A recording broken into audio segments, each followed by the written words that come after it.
오늘은 교회력이 시작되는 주일입니다. 오늘은 대림절 첫째 주일로서 우리 주님의 오심을 기다리는 기간이 시작되었습니다. 예수님은 세상에 두 번 오시는데 첫 번째 오시는 초림은 성탄절입니다. 우리는 그 성탄절을 기다리는 절기를 지내고 있습니다. 또한 동시에 우리는 재림을 기다립니다. 예수님의 재림은 다시 이 세상을 심판하러 오시는 것입니다. 예수님은 이 땅에 사시다가 십자가를 지시고 죽으시고 부활 승천하셔서 지금은 하나님의 보좌 우편에서 다스리십니다. 그러나 예수님께서 다시 오시는 그날에는 이 세상을 심판하러 오실 것입니다. 그리고 믿는 자들을 구원하러 오시는 것입니다. 이제 그렇게 세상 끝에 예수님이 다시 재림하시는 것을 우리는 또한 기다리고 있는 것입니다. 그러므로 우리는 성탄절을 기다리면서 마지막 날에 다시 오실 예수님을 고대하는 자로 살아가야 합니다. 여러분 중에 삶의 어려움을 겪으시는 분이 계십니까? 또는 겪으신 분이 계십니까? 이 세상에 어려움 없이 사는 사람이 누가 있겠습니까마는 어떤 사람은 이 어려움이 언제 없어질지 답답하기 그지없고 이대로 회복되지 못한 채로 세상이 끝나지 않을까 두려워하기도 합니다. 또 어떤 이는 삶이 공허하게 느껴지기만 하고 모든 것이 무가치하게 느껴지며 절망하는 그런 삶을 살기도 합니다. 이런 일들은 세상 사람들만 경험하는 것이 아니라 우리 믿는 자들도 같이 경험하는 현실인 것입니다. 어떤 분은 그래서 묻습니다. 목사님, 왜 믿는 우리에게 이런 일을 겪게 하십니까? 우리가 하나님과 함께 있다면 하나님께서 이런 어려운 일들을 당하지 않도록 막아주셔야 되지 않습니까? 이렇게 질문하는 분도 계십니다. 오늘 성경은 여기에 대해서 대답을 주고 계시고요. 우리가 이런 어려운 상황 속에서도 어떻게 희망을 갖고 살 수 있는지를 말씀해 주실 뿐만 아니라 우리 주변에 이런 어려움을 겪고 절망하는 사람들에게 이 희망을 어떻게 전해줄 수 있는지도 가르쳐주고 계시는 것입니다. 첫째로 다니엘이 받은 하나님의 메시지는 악한 자가 왕노릇할 것이라. 그리고 이 성도들은 핍박을 받게 될 것이다 하는 메시지입니다. 다니엘서는 묵시문학으로 적혀져 있습니다. 이 묵시문학이라고 하는 것은 박해받는 믿음의 사람들이 서로의 신앙을 붙들어주기 위해서 생겨난 문학 양식입니다. 이 묵시문학에는 여러 가지 상징들이 사용되고 있습니다. 그 이유는 이 믿음의 사람들을 핍박하는 이 권력자들은 그 뜻을 알지 못하고 핍박을 받고 있는 믿음의 사람들은 그 뜻을 알도록 하여서 핍박을 잘 견디고 이기고 승리하도록 하기 위해서 적은 것입니다. 이것이 묵시문학이거든요. 그래서 이 묵시문학 속에는 이상한 짐승들의 이야기, 또 환상들의 이야기, 이해할 수 없는 숫자들의 이야기가 나오는 것입니다. 그러므로 이 묵시문학의 배경이 되는 시대적인 상황들을 무시한 채로 그냥 이 글에 적힌 대로 문자적으로 해석을 하면 엉뚱한 결론에 이르게 됩니다. 그리고 이단에 빠지게 되는 것입니다.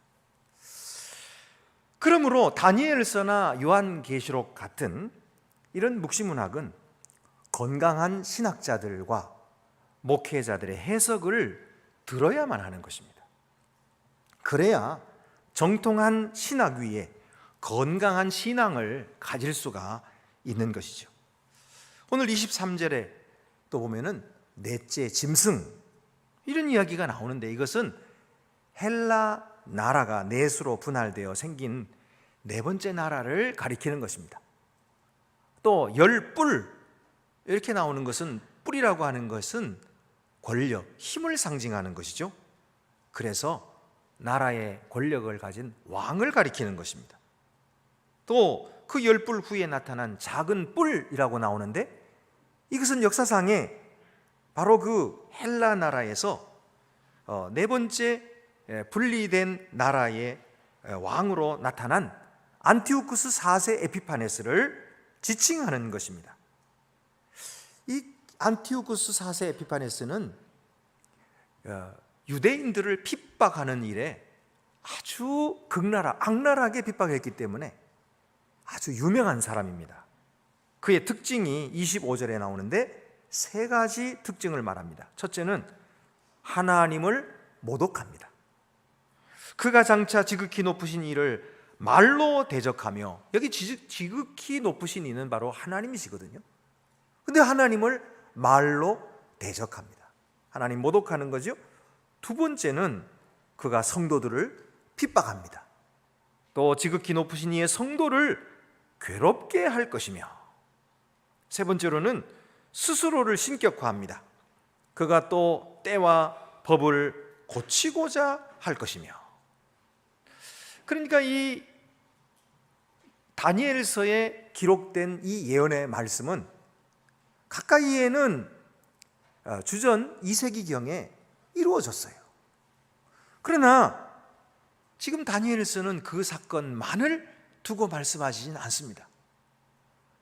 이 다니엘서는 이 역사 속에서 계속해서 일어나는 그런 박해적인 상황들을 예언하고 있는 것입니다. 또한 마지막 날에 있을, 이 세계의 끝날에 있을 일들도 예언하고 있는 거예요. 그래서 오늘 우리가 이 말씀에 주목하는 것은 다니엘서의 예언이 이미 끝난 예언이 아닙니다. 끝난 것도 있지만 아직 이루어지지 않은 예언도 있기 때문입니다. 그 예언은 앞으로 장차 이루어질 것이고 우리의 세대에도 이루어질 수 있는 일들이죠. 자, 다니엘이 본 환상은 눈에 보이는 이 세상의 사건 너머에 있는 눈에 보이지 않는 일들을 설명하는 것입니다. 지금 눈앞에는 여러 가지 절망적인 상황들이 벌어지고 있죠. 그러나 그 배후에는 영적인 갈등이 있다는 것입니다. 눈에 보이지 아니하는 하나님을 대적하는 마귀와 하나님 사이에 갈등이 있음을 보여줍니다. 세상 나라의 권세를 잡은 자들은 이 마귀의 종들로서 자기의 욕심을 채우기 위해서 권력을 행사하고 악을 행합니다. 그래서 믿는 자들을 핍박하고 하나님을 모독하며 스스로 신격화하는 것은 그들이 바로 이 악한 눈에 보이지 않는 마귀의 종들임을 드러내고 있는 것이죠. 그래서 하나님의 백성된 믿는 자들을 핍박하는 것입니다. 그래서 그 백성들을 대적하고 있는데, 그것은 바로 믿는 자들이 하나님을 따르고 하나님의 종들로 살아가고 있기 때문입니다. 이런 과정에서 성도들은 세상 나라들과 권세들에게 큰 핍박을 받고 환난과 고통을 겪게 될 것이다. 왜냐하면 악한 자 마귀는 이미 십자가에서 패했기 때문이에요. 하나님께서는 만 백성을 사랑하셔서 그들을 죄악 가운데서 구원해 주시고 악한 마귀의 종들이 아니라 이제는 하나님의 종들이 되어 선한 하나님의 나라를 이룩하게 하시기를 원하셨던 것입니다. 그래서 만 백성을 위하여 자기의 외아들 예수 그리스도를 세상에 보내셨죠. 예수 그리스도는 아버지 하나님의 뜻에 순종하여 복종하고 자기의 영광과 권세를 다 내려놓으시고 이 세상에 아기 예수로 태어나셨습니다. 겸손하게 세상에 오신 것이죠. 그리고 그는 사람들을 섬기셨습니다. 병든 자들을 치유하시고 죄인들과 세리의 친구가 되시고 창기들과 함께 먹고 마시며 그들을 위로하시고 그들에게 하늘나라를 가르쳐 주셨습니다. 마침내 그는 십자가 위에서 자기의 생명을 바쳐 희생하심으로써 오늘 저와 여러분 그리고 만 백성을 섬기신 것입니다. 그의 피로 말미암아 우리의 죄를 씻어주시고 우리가 더 이상 악한 마귀의 종노릇하지 아니하고 하나님의 종들이 되게 하시고 하나님의 자녀들로서의 큰 권세를 얻게 하시고 하나님의 뜻을 받들어서 이 세상에서 거룩한 하나님의 나라를 이루는 일에 일꾼들로 우리를 불러주신 것입니다. 그래서 여러분 오늘 이 자리에 있는 저와 여러분은 모두 하나님의 뜻을 따르는 종들인 것입니다. 하나님의 선하심을 담고 그리고 하나님이 기뻐하시는 일을 위하여 오늘도 기꺼이 우리의 삶을 드리고 주님을 위하여 희생하기를 즐거워하고 그리고 하나님의 나라를 위해서 헌신하고 충성하는 거룩한 주의 종들로 이 자리에 모이신 것입니다. 그러니 악한 마귀가 우리를 미워하지 않겠습니까? 악한 마귀는 이전에는 자기의 종들이었는데 예수 그리스도를 믿음으로 말미암아 이제는 더 이상 자기의 종이 아닌 거예요. 그들의 이 마귀의 이 권세에서부터 우리가 벗어난 것입니다. 예수 그리스도를 믿음으로 말미암아 죄의 권세가 힘을 잃고 무너지고 말았어요. 마귀의 권세는 언제나 이 죄의 권세예요. 그래서 사람들을 끊임없이 위협해서 죽음으로 위협해서 죄를 짓게 만드는 거죠. 내 말 듣고 죄 짓지 않으면 너는 죽을 거야. 그래서 사람들은 죽음이 두려워서 죄를 범하게 되는 거예요. 굶어 죽을까 봐 훔치는 거예요. 거짓말하는 거예요. 그런데 우리 주 예수 그리스도는 십자가 위에서 만민의 죄를 대신 짊어지시고 죄 없으신 예수께서 죽으심으로 죄의 권세를 멸해버리셨어요. 죄의 삭을 다 지불해버리셨어요. 그래서 예수를 믿는 우리를 하나님께서 보실 때는 예수 안에 있는 자로 보시는 거예요. 그러므로 그리스도 예수 안에 있는 자에게는 결코 정죄함이 없나니 이는 그리스도 안에 있는 생명의 성령의 법이 죄와 사망의 법에서 너를 해방하였습니다. 더 이상 악한 마귀는 우리의 죄로 우리를 참소할 수가 없어요. 우리를 정죄할 수가 없어요. 그것은 우리가 예수를 믿을 때에 이미 예수 그리스도의 보배 피로 우리의 죄가 다 씻김 받았고 하나님은 우리를 정결다 하시고 우리에게 의롭다 하셨기 때문이에요. 그래서 우리는 죄로부터 벗어나고 사망으로부터 벗어나서 죽는 것을 겁내지 않는 자가 된 것이에요. 죽으면 영원한 하늘나라 가잖아요. 하나님께서 우리를 사랑으로 받으시잖아요. 우리는 구원받은 백성이거든요. 그래서 더 이상 마귀의 협박이 먹히지 않는 것입니다. 그러니 마귀가 얼마나 속상하겠어요. 그래서 예수 믿는 자들을 핍박하는 것입니다. 예수 믿는 자들을 죽이는 것입니다. 어떻게든지 멸망으로 끌고 가려고 하는 것입니다. 예수 그리스도를 미워서 그를 십자가에 못 박아 죽였던 그 마귀는 오늘도 그의 종들을 통해서 우리를 핍박하고 있는 것입니다. 우리의 믿음을 시험하고 있는 것입니다. 그러므로 여러분 우리 삶에 시험이 있는 것은 당연한 것이에요. 핍박이 있는 것은 당연한 것이에요. 우리 주 예수께서 걸어가신 그 길을 우리가 걸어가는데 어찌 편안한 길로만 갈 수 있겠습니까? 우리는 고난이 있는 길을 걸어갈 것이에요. 우리는 좁은 길을 걸어가는 사람들인 것입니다. 그러므로 여러분, 우리의 삶에 고난이 있는 것을 이상하게 생각하지 마세요. 고난받고 있는 것을 부끄럽게 생각하지 마세요. 이것은 당연한 것입니다. 이것은 영원한 생명의 길이기 때문에 주님을 위해서 당하는 마땅한 고난인 것이죠. 그래서 우리는 고난당하면서도 기뻐하는 거예요. 왜냐하면 이 고난은 영원한 것이 아니거든요. 이 고난은 잠시 후에 끝나는 것이거든요. 그리고 그 후에는 우리가 주의 고난에 동참한 것으로 인하여 영원한 하늘의 상급을 얻게 될 것입니다. 그러므로 여러분, 우리가 어려움 당하는 것 부끄럽게 생각하지 마세요. 그거를 일부러 숨기려고 할 필요 없어요. 주님과 함께 고난당하는 것은 우리의 자랑이에요. 우리의 기쁨이에요. 그리고 주님께서는 그런 고난 당한 자와 함께 계시는 것입니다. 성령으로 힘을 주시고 능력을 주시고 오늘도 격려해 주시고 잘한다고 칭찬해 주시는 거예요. 그러므로 기뻐하며 즐거워하며 이 선한 길을 계속 달려가시는 사랑하는 주의 사랑받는 성도들이 더욱 되시기를 바랍니다. 두 번째로 다니엘이 주는 이 메시지는 하나님이 개입하신다는 거예요. 내버려 두지 않으시는 것입니다. 악한 마귀가 주의 백성들을 핍박하고 그들을 박해하고 그들을 죽이는 그 일을 끝나게 하신다는 것입니다. 성도들은 잠깐 악한 자의 손에 붙인 바 되어서 한 때와 두 때와 반 때를 지나게 될 것입니다.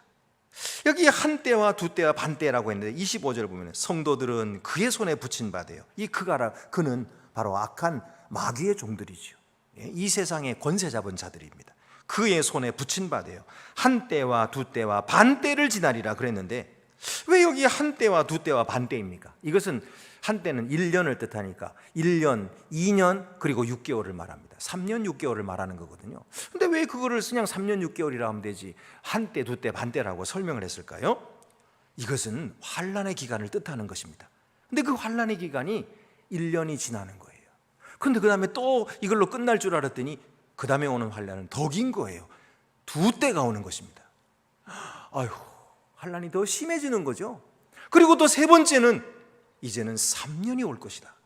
이렇게 생각했는데 웬걸 반년 만에 끝나버리는 거예요. 우리가 당하는 고난, 시험은, 핍박은 이런 성격이 있어요. 핍박이 안 끝날 것 같아요. 그리고 점점 더 심해져요. 그러나 어느 틈에 갑자기 끝나버려요. 우리를 핍박하던 자들이 사라져버리는 거예요. 그것은 하나님의 역사인 것이죠. 여기 때라고 말씀하시는 것은 무슨 뜻이냐면 하나님이 주관하신다는 뜻이에요. 하나님이 모르시는 것도 아니에요. 하나님이 뒷짐지고 계시는 것이 아니에요. 하나님은 성도들에게 얼마나 관심이 있으신지 몰라요. 성도들을 사랑하시고 성도들이 겪고 있는 모든 일들을 살피시며 아시는 것입니다. 그리고 그들에게 성령을 보내어서 그 어려움을 감당하게 하시는 것이에요. 그렇기 때문에 하나님은 때를 정해 놓으신 거예요. 그 때가 되면 어김없이 환난은 끝납니다. 그리고 하나님의 놀라운 영광의 세계가 시작되는 것이죠. 그러므로 여러분, 우리가 선한 일을 행할 때에 반대가 있다고 해서 포기하지 마십시다. 그렇다고 해서 그만두지 마십시다. 우리 주님의 때가 반드시 올 것입니다. 그러므로 그 때를 향하여 묵묵하게 걸어가고 주님이 주시는 힘과 능력을 받아서 오늘도 말씀으로 승리하는 우리 성도들이 다 되시기를 간절히 바랍니다. 그래서 26절입니다. 그러나 심판이 시작되면 그는 권세를 빼앗기고 완전히 멸망할 것이다. 이것이 하나님의 때인 것이죠.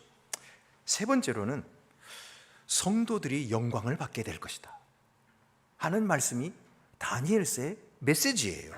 27절 말씀 보면은 나라와 권세와 온 천하 나라의 권세가 지극히 높으신 이의 거룩한 백성에게 붙인 바 되리니 그의 나라는 영원한 나라이라.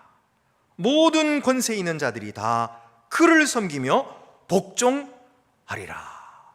그가 누굽니까? 우리 주 하나님, 지극히 높으신 이거든요. 그에게 복종하리라. 모든 권세가 그 앞에 복종한 그때가 온다는 것입니다. 그리고 지극히 높으신 이의 거룩한 백성에게 붙임받을 것이다. 그 나라의 권세가, 그리고 나라가, 여기 거룩한 백성이 누굽니까? 바로 저와 여러분, 주 예수를 믿어 구원함을 얻은 주의 백성들을 가리키는 것입니다. 우리에게 온 나라의 권세가 주어지고 우리가 다스리게 될 것이다, 이렇게 말씀하는 것입니다. 여러분, 그러므로 구원받은 우리들은 지금 잠시 한때와 두때와 반때를 지나는 그런 큰 고통과 어려움 가운데 있겠지만은 이 과정이 끝나고 나면 영원한 하나님의 나라 승리가 있음을 알고 그 영광을 우리가 얻게 될 것을 알고 오늘 우리가 당하는 일들을 잘 참고 견딜 수 있게 되는 것이죠.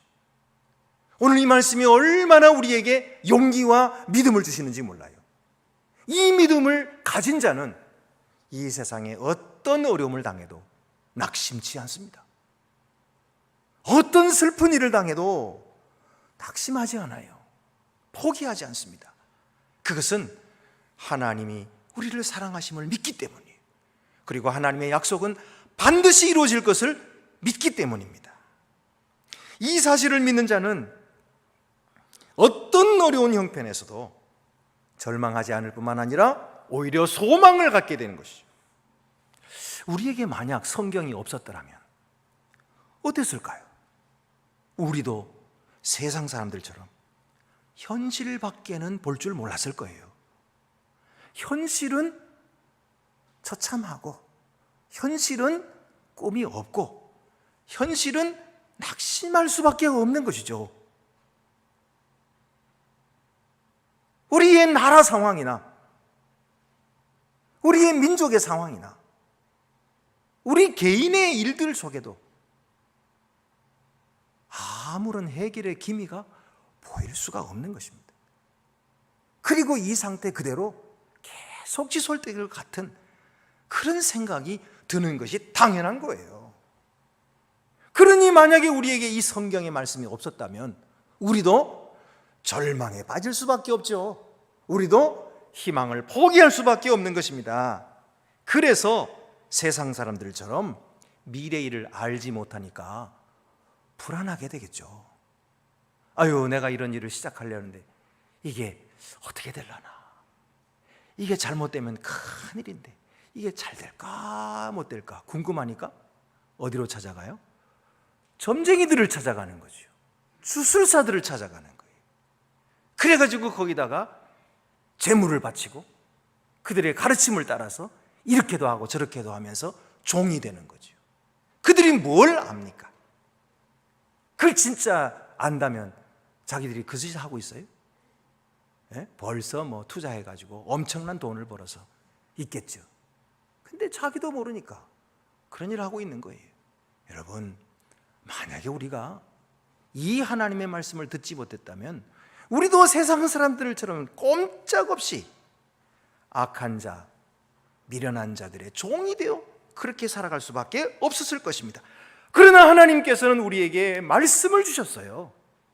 생명의 말씀, 영원한 진리의 말씀, 이 약속의 말씀을 우리에게 주심으로 말미암아 우리에게 믿음을 주셔서 장차 있을 일들을 알게 하시고, 그리고 그 소망을 붙들고 오늘 어려움도 인내하게 하시고 견딜 수 있게 하시고 힘주시고 우리의 믿음을 실천하게 하실 뿐만 아니라 우리가 사랑으로 승리하게 하신 것입니다. 할렐루야. 우리 주님의 이 놀라우신 사랑과 은혜를 받은 우리는 마땅히 주님 앞에 응답해야 된 줄로 믿습니다. 어떻게 응답할까요? 하나님이 주신 이 놀라운 은혜의 말씀에 우리가 어떻게 응답할까요? 응답하는 자가 믿음을 가진 자입니다. 믿음과 표현은 다른 것이 아니에요. 하나입니다. 내가 믿는다 그러면서 믿음 없는 말을 하면 그건 믿는 것이 아니에요. 내가 비록 믿음이 없는 것 같아도 믿음 있는 말을 하면 그 사람은 믿음 있는 사람이에요. 오늘도 우리의 표현과 우리의 마음 속에 있는 믿음이 하나인 것을 알고 하나님 앞에 바르게 응답하시고 하나님께 영광을 돌리시는 거룩한 주의 종들이 더욱 되시기를 바랍니다. 기도드리시겠습니다. 은혜로우신 하나님 아버지, 우리가 비록 이 세상에 고난을 받고 어려운 시험을 겪으며 살아가고 있지만 이것을 부끄러워하지 않는 것은 주께서 우리를 사랑하시고 우리를 구원하셨으며 우리를 하나님의 자녀로 삼으실 뿐만 아니라 영생의 소망을 우리에게 약속하셨기 때문입니다.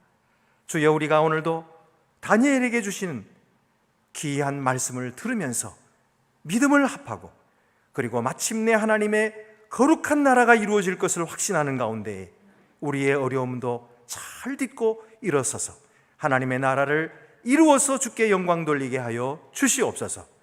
또한 우리뿐만 아니라 지금도 낙심에 처해져 있고 어려운 현실 속에서 절망하고 있는 이웃들과 형제자매들에게 주의 귀한 말씀을 선포하고 가르침으로 말미암아 저들도 하나님의 권능 있는 자녀들로서 하나님의 나라를 위한 충성된 일꾼으로 만들어 하나님 앞에 영광을 돌릴 수 있도록 은혜를 더하여 주시옵소서.